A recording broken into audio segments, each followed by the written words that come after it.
आता निवडणुका जवळ आलेल्या आणि म्हणून तुम्ही मागच्या वेळेस ज्याला किती लीडनी निवडून दिलाय 18,500 आता कितीनी देणार डबल लीड करणार ना कारण त्याने ज्या योजना आणल्या सरकारने किती 50,000 तो काय म्हणतो 50,000चा लीड या ठिकाणी मिळालाच पाहिजे।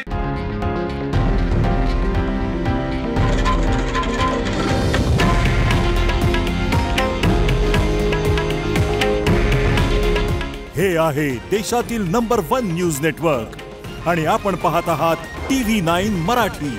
काळजी तुमची, हित महाराष्ट्राचं।